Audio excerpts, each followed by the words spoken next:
Қайырлы күн, құрметті көрермен, менің каналыма қош келдіңіздер. Бүгін сіздермен барлық тағаммен үйлесе беретін, әрі қонақ келгенде де ұялмай дастарханға ұсынатын ерекше дәмді салат жасаймыз. Видеоны соңына дейін қарап, міндетті түрде менімен бірге жасап көріңіздер. Барлық керекті қоспаларды видео барысында айтатын боламын. Ол үшін ең алдымен сәбізді үккіштен өткізіп аламыз. Қыздар, осылай ұзынша етіп өткізіп шығамыз. Жіңішке немесе жуан болуы қатты маңызды емес. Осылай ең бастысы ұзынша етіп өткізіп алсаңыздар болғаны. Қыздар, әрдайым салатқа сәбіз қосқан кезінде тек қана сыртқы бөлігін қолдануға тырысыңыздар. Сол кезде өте жақсы болады. Ортаңғы бөлігін бөлек тағамдарға алып қойып қосып жіберсеңіздер де болады. Сәбізді күштен өткізіп болғаннан соң үстінен кішкене ғана тұз салып, осылайша қолымызбен мұжғылап, жақсылап араластырып қоятын боламыз. Және де келесі кезекте алдын ала пісіп тұрған етімізді осылайша төртбұрышты немесе кішкене үшбұрыштылау етіп кесіп қоятын боламыз. Содан соң келесі кезекте қиярымызды алып тураймыз. Қыздар, егерде үлкен қияр болса 3 бөлікке бөлеміз. Менікі осындай кішкентай болғандықтан 2 бөлікке бөліп, осылайша мінекей видеода көріп тұрғандарыңыздай үлкенірек етіп бөліктерге бөліп қоятын боламыз.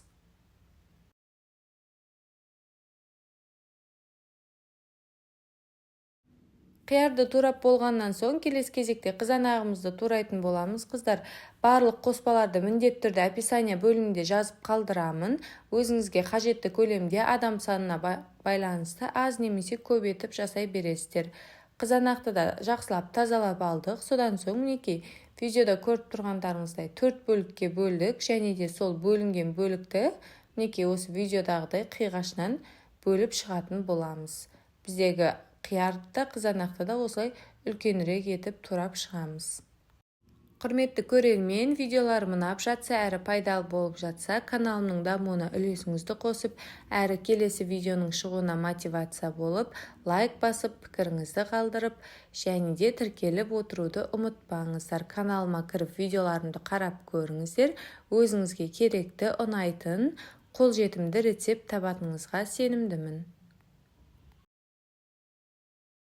Қызанақты да осылай қиғашынан турап алдық. Қыздар, келесі кезекте сарымсақты турайтын боламыз. Сарымсақты көбірек қоссаңыздар да болады. 3-4 дана сарымсақ қосамыз. Осылайша майдалап турап алсаңыздар, немесе үккіштің көмегімен өткізіп алсаңыздар да болады.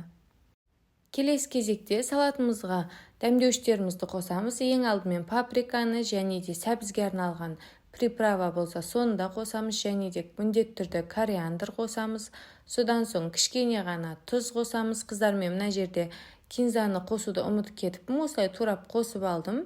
Егерде кинзаны ұнатпасаңыз, петрушка немесе укроп қоссаңыздар да болады. Бірақ қыздар, бұл салаттың ерекше дәмін келтіріп тұрған кинза, сол себепті кинзамен міндетті түрде жасап көріңіздер. Және де кішкене ғана тұз саламыз. Содан соң соевый соус құйып, үстінен ыстық қайнап қызып тұрған сұйық майымызды құйып, жақсылап араластырып алатын боламыз. Дайын болған салатымызды міндетті түрде холодильникке кемінде 1-2 сағатқа қалдырамыз.